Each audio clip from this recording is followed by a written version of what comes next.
In Afghanistan today, almost everything is off limits for women. Vibrant clothing, poetry, even the freedom to make their own choices. Half the population is pushed out of public life and excluded from work and education. The Taliban have tightened their grip, trying to wipe out any cultural heritage they don't approve of. And to some extent, they succeed. When the Taliban returned to power in 2021, many tried to flee, but only few managed to escape. From exile here in Europe, 5 courageous female artists refused to be silenced. Through film, music, poetry, illustration, and fashion, they send messages of resilience back to their sisters and brothers in the Hindu Kush, determined to keep their cultural heritage alive.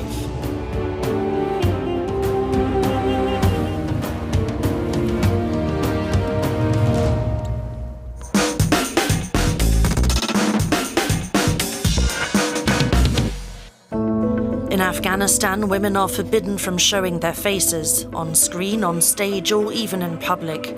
Men dominate every space. One musician living in exile in Britain is pushing back.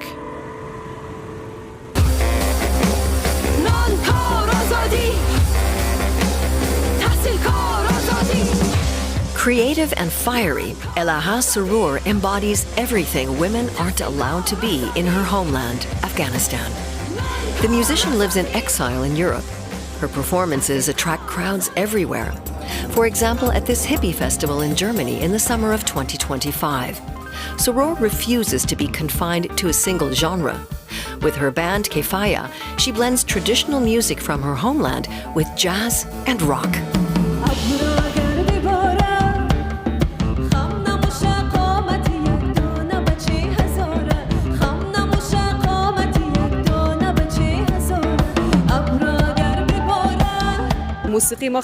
Our music is full of life and very beautiful. It's very rich and diverse in terms of rhythm, melody, and lyrics.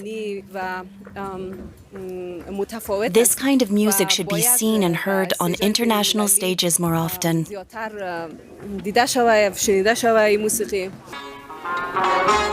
Elaha Soroor is continuing Afghanistan's long musical tradition. For centuries, music has been a deep part of the country's culture. Although public performance was reserved for men, in private spaces, women would also make music, singing about their private feelings or anything that mattered to them. But speaking openly about things like that remains taboo.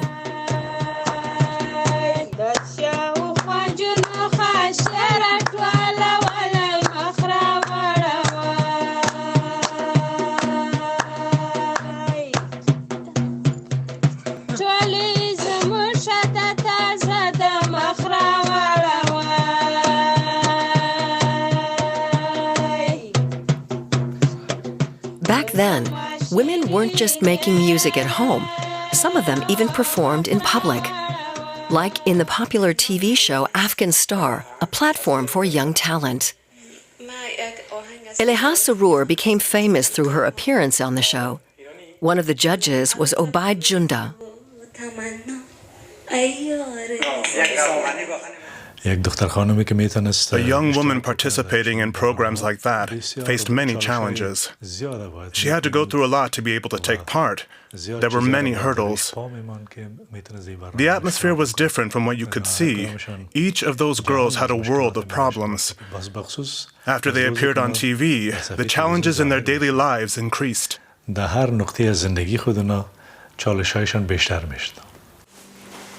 Elaha Soroor experienced it herself and paid a high price as a woman, as a singer, and also as a member of the Hazara minority, long discriminated against in Afghanistan. Before I went on Afghan Star for a voice test and audition and to perform, someone attacked me on the street and beat me up. I got into an argument because he harassed me on the street. Later that same day, I stood in front of an Afghan star camera. The corner of my eye was still black. I couldn't hide it with makeup.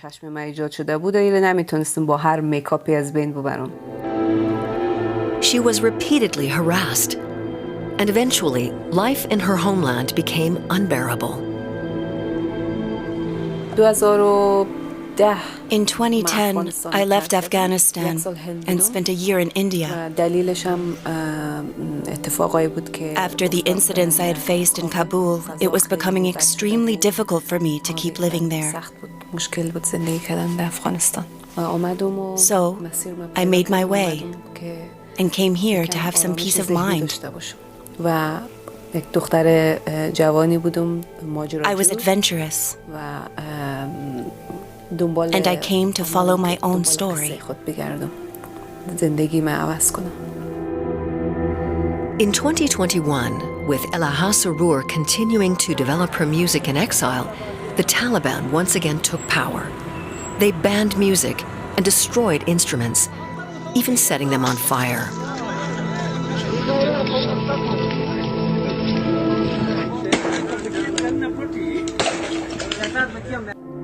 Yet in secret, women were continuing to sing their stories of longing, anger, and pain. In their lyrics, women pass on their personal experiences from village to village, from mothers to daughters.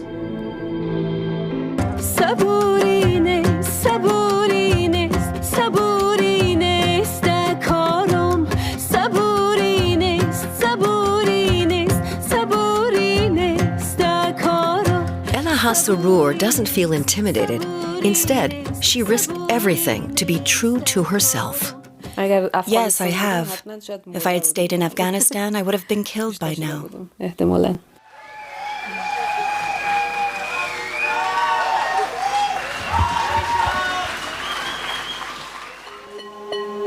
And now we turn to Marina Golbahari, an actress who made a powerful impact with her first starring role at the age of 10. At 10 years old, she was selling magazines on the streets of Kabul. A stranger approached her, and her life changed forever.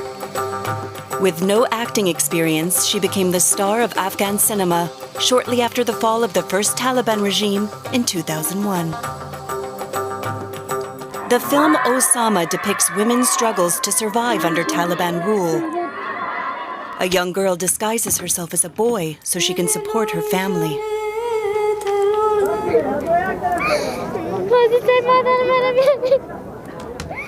The titular Osama was played by Marina Golbahari, who would become the face of Afghan cinema. Osama tells the story of the people of Afghanistan, especially women.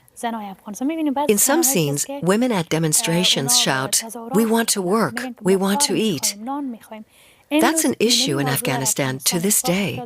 Even now, Afghan women are taking to the streets and raising their voices. Marina Golbahari was lauded at festivals, won international awards, and took her place in the spotlight. But that fame came with dangers. She was forced to leave her country and found refuge in exile in Paris. The film is still being screened at festivals, like at this Cologne Festival of Afghan Women's Film in August 2025. Osama has remained relevant. The film feels authentic and is deeply moving.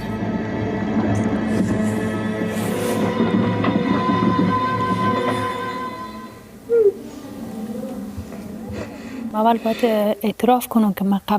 must admit that before I made Osama, I knew nothing about film. If I had seen war or violence in a film prior to that, I'd have run away from the role. Playing in Osama was like reliving my own story.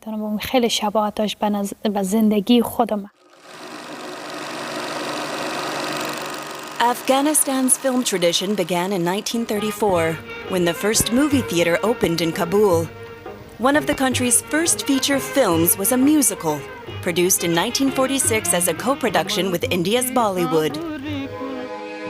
In the 1960s, Afghan cinema saw its golden age, with a wealth of films being made. In 1968, the organization Afghan Films was founded to promote and archive films. From 1979 to 1989, Afghanistan was occupied by the Soviet Union. Even during that time, cinema continued to grow, though strictly monitored and censored. Huge sums were invested in expensive productions, such as Epic of Love. After years of war, first against the Soviets, then between Mujahideen factions, the Taliban seized power in 1996. The film industry was severely restricted and censored. After the fall of the first Taliban regime, Afghan cinema experienced a revival. Women played an especially important role in that. In 2013, director Roya Sadat founded the Herat Women's International Film Festival. By 2021, however, female filmmakers like Sara Karimi were fleeing the country. Under the Taliban, the prospect for the film industry are bleak. When I look at Afghan cinema today, my heart aches because we no longer have movies. It used to be part of our culture. Cinema reflects the truth and culture of a nation, but it has disappeared. Marina Golbahari now lives in Paris. There, she works for Begum TV, an Afghan educational broadcaster for women, interviewing prominent Afghan artists. سلام و درود نثار تک تک. من اینجا با عشق علاقه کار میکنم. I work at Begum because I care about it. Not for money or fame, but for the women of Afghanistan. It makes me feel good. I come in here with love and passion. It's my second home.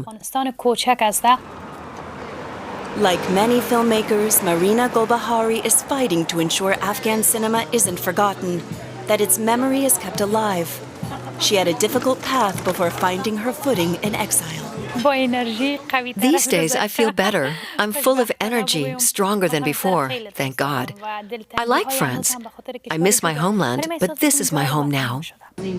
For Marina Golbahari, France has become a place of safety and a place where she can finally build a life on her own terms.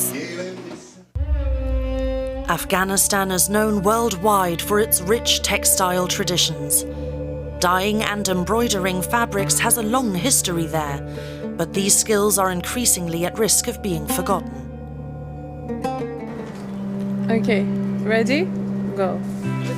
In the heart of London, a British designer with Afghan roots is reimagining the fashions of her homeland. That's Marina Khan's mission with her fashion label, Abida. It was very hard to get connected to fashion because there wasn't much because of the war. So there wasn't much fashion there.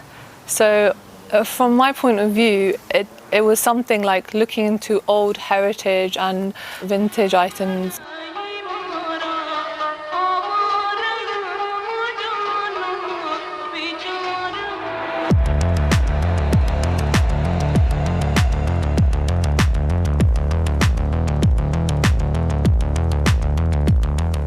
I was going to an Afghan wedding and I didn't have like any clothes to wear, and that's how I started in my bedroom. I was just like looking for clothes to wear and I couldn't really find anything. So I shot a few rings with my friends in the park, not thinking much of it. It's just like rings and one headpiece. My friend was the model, one friend was the photographer, and then we put those pictures on Facebook, and then the rest is history. I just went on the internet and I had so much demand and I grew viral, and now I'm here today.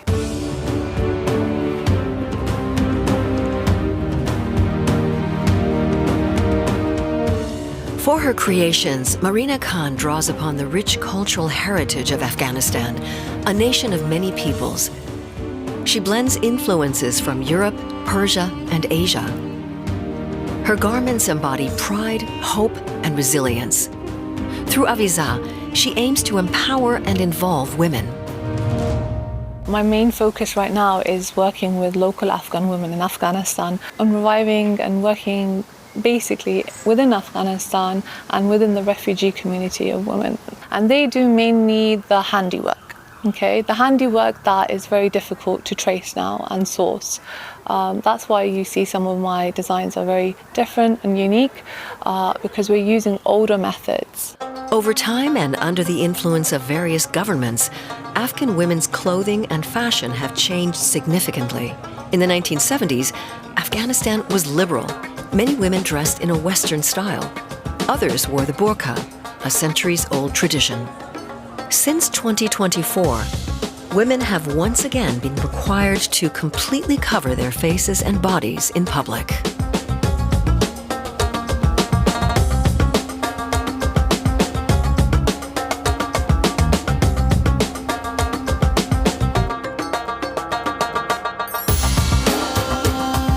Afghan clothes are usually very vivid colors and very dark colors. So I've kind of taken away from that. So I'm going for lighter pinks, lighter colors, pastels, trying to use more rich fabric in my work to make it more exciting.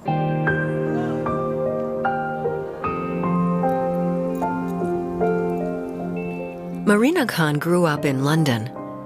She wants to bring Afghanistan's traditional culture into the Western world while preserving it, so that Afghans who no longer live in their homeland can remember and tend to their cultural roots.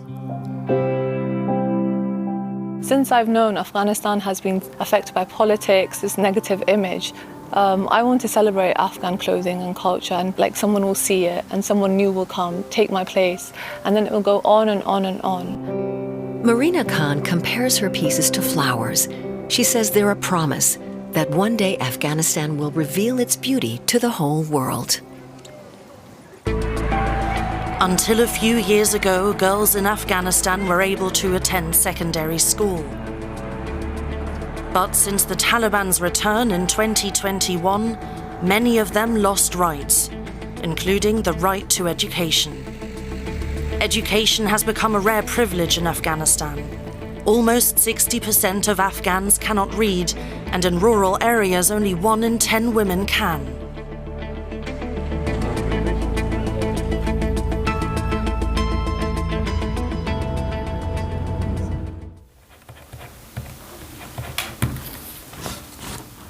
موږ د هغه ښار وګړي چې قلم په لاس کې غواړو چې کتاب په مینه وایو خو یو څو زخمی فکرونه د ټوپکو سوداګر دي.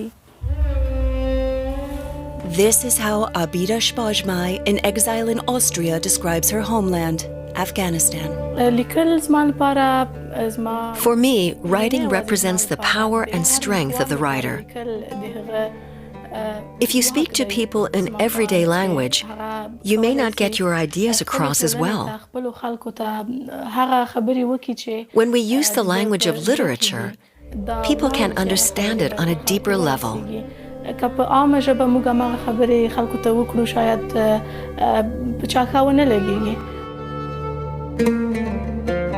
But Afghan women who express themselves through literature live in danger. They're forced to hide their art and cover their tracks to protect themselves from repression at the hands of the Taliban. Girls who write and read face heavy pressure. Up until 2021, girls in Afghanistan were still able to attend and graduate from high school. But in 2022, the Taliban decreed that girls could only attend primary school for just 6 years. Anonymous activists are resisting that discrimination, and slogans such as "I'm a child and need a school uniform, not a wedding dress." In Afghanistan, women aren't allowed to speak. Their pens are taken off them, their books are taken away, and the doors of the schools are barred for them.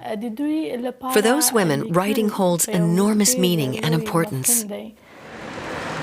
A few years ago, Abida Spogmai found a refuge in Vienna. Even as a child, she had a deep connection to poetry.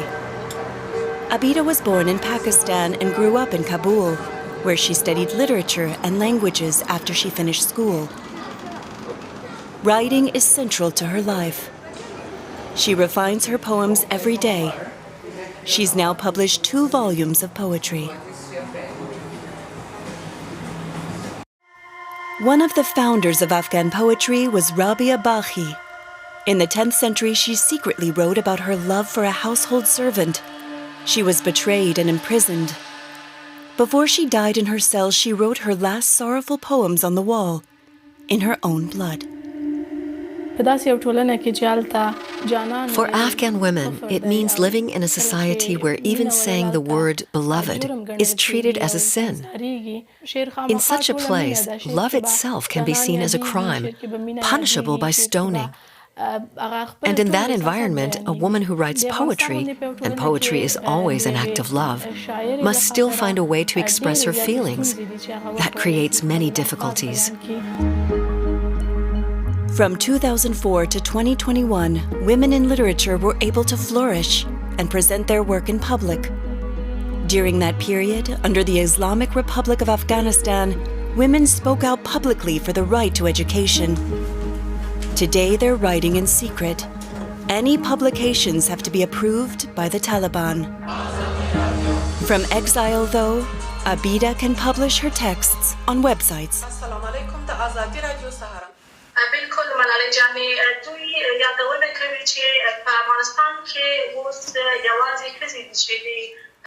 Along with like-minded female writers, she produces a podcast called This Is My Right. We have many prohibitions in Afghanistan. Here abroad, though, we have the freedom and independence to stand up for our language and culture.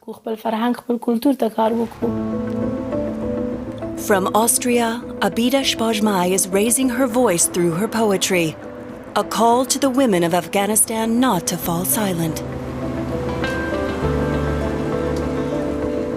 موږ د هغه ښار وګړي چې قلم په لاس کې غواړو چې کتاب په مینه وایو خو یو څو زخمی فکرونه د ټوپکو سوداګر دي.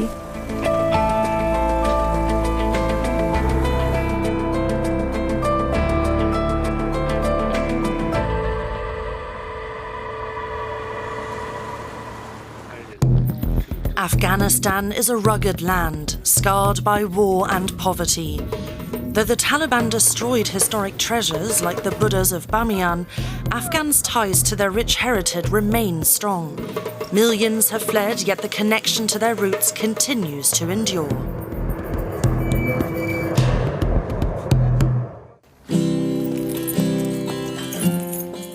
Maren Amini is a successful illustrator and lives in Hamburg. She was born there. Her mother is German. Her father is from Afghanistan. I'm half Afghan. I'm half immersed in Afghan language and culture. I still remember when I was very little, my older sister once said to me, "I think Papa just made that country up." Because you never saw it anywhere. There was never any news about Afghanistan. Then, when there finally was, it was only terrible, tragic news. Afghanistan almost became a symbol of sadness. And when I was young, as a teenager, I didn't really want to identify with that. Later, though, Maren Amini began to explore her roots and illustrated her father's life story. In his homeland at the foot of the Hindu Kush, he dreams of a different life and tries his hand at many things. As a tour guide in Afghanistan, he shows tourists the legendary Buddhas of Bamiyan just before their destruction. Later, he leaves the country. He joins the hippie movement in Europe, but many of his plans don't work out. Eventually, he finds happiness in Germany as a painter. Maren Amini often collaborates with her father.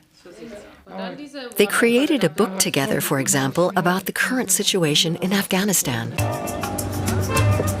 Graffiti and drawings were once a common sight in Afghanistan. They were an important means of expression.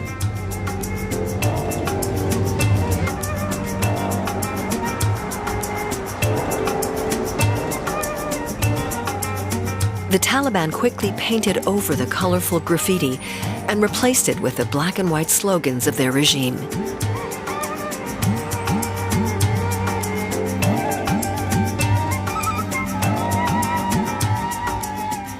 Opposing views no longer have any room. The Taliban also ban many drawings and paintings, especially depictions of faces or people. Art schools are closed to women. But female artists aren't giving up. They continue to paint in secret and dream of one day being able to exhibit their work once again.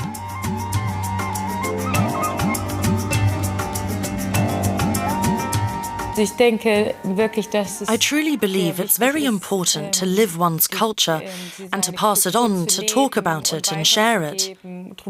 Also to show that Germany recognizes how enriching it is to have so many Afghan people living here. That was Arts Unveiled on Lifeline to Afghanistan, how female artists preserve their cultural heritage. See you next time for more arts and culture. And goodbye for now.